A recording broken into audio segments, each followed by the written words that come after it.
दिल्ली में आपकी उम्मीदों को झटका देते हुए कांग्रेस ने राज्य की 7 में से 6 सीटों पर अपने उम्मीदवार उतार दिए हैं। अभी तक आम आदमी पार्टी के साथ गठबंधन को लेकर बातचीत चल रही थी, लेकिन कांग्रेस के इस ऐलान के बाद गठबंधन की उम्मीद खत्म हो चुकी है। गठबंधन वाली गांठ न बंध पाने के बाद दिल्ली की सभी सीटों पर त्रिकोणीय मुकाबला होने की उम्मीदें जताई जाने लगी हैं।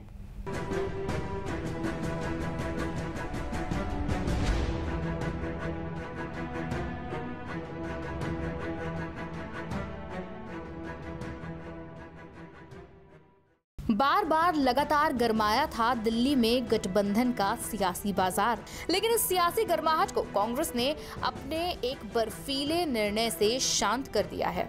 जी हाँ, कांग्रेस ने आपसे गठबंधन की बात पर बात न बन पाने के बाद दिल्ली की 7 लोकसभा सीटों में से 6 पर अपने दावेदार उतार दिए हैं। कांग्रेस के इस कदम ने आम आदमी पार्टी की उम्मीदों को जोर का झटका दिया है। जोर का झटका इसलिए कहेंगे क्योंकि आप हर हाल में कांग्रेस से गठबंधन को लेकर लालायित थी।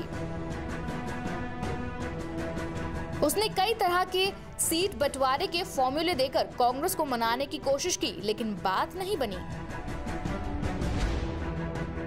कांग्रेस ने जारी लिस्ट में पुरान योद्धाओं पर दांव लगाया है। इस बार चांदनी चौक से जेपी अग्रवाल, नॉर्थ ईस्ट दिल्ली से शीला दीक्षित, ईस्ट दिल्ली से अरविंद सिंह लवली, नई दिल्ली से अजय माकन, नॉर्थ ईस्ट दिल्ली से राजेश लोलोतिया और वेस्ट दिल्ली से महाबल मिश्रा मैदान में हैं। कांग्रेस ने अभी साउथ दिल्ली से अपने उम्मीदवार का ऐलान नहीं किया है। दिल्ली की लड़ाई अब जबरदस्त हो गई है। दिल्ली में बीजेपी भी अपने 4 उम्मीदवारों का ऐलान कर चुकी है। बीजेपी की तरफ से नॉर्थ ईस्ट दिल्ली से मनोज तिवारी, वेस्ट दिल्ली से प्रवेश वर्मा, साउथ दिल्ली से रमेश बिधूड़ी और चांदनी चौक से डॉक्टर हर्षवर्धन मैदान में होंगे। नॉर्थ ईस्ट दिल्ली से शीला दीक्षित बनाम मनोज तिवारी का मुकाबला जबरदस्त होने वाला है। कद की बात करें तो दोनों ही वर्तमान में दिल्ली से अपनी अपनी पार्टी के प्रदेश अध्यक्ष हैं। शीला पूर्व मुख्यमंत्री भी रह चुकी हैं, इस लिहाज से उनका कद मनोज तिवारी से थोड़ा सा ऊपर जरूर माना जा रहा है। दिल्ली की जनता किसे जनादेश देगी, अभी ये कयास लगाना नामुमकिन सा लग रहा है। लेकिन गठबंधन वाली गांठ ना बंध पाने के चलते ये साफ है कि यहाँ की भी सभी सीटों पर मुकाबला त्रिकोणीय होगा।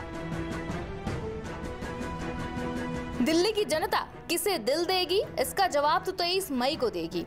लेकिन अभी आपने दिल्ली में अपने दिलेरों की घोषणा नहीं की है और कांग्रेस से गठबंधन भी नहीं हो पाया है। ऐसे में बड़ा सवाल ये उठता है कि क्या केजरीवाल अकेले ही लगाएंगे आपकी नैया पार, या फिर हरियाणा की तरह ढूंढेंगे कोई और खेवनहार। Bureau report, prime TV.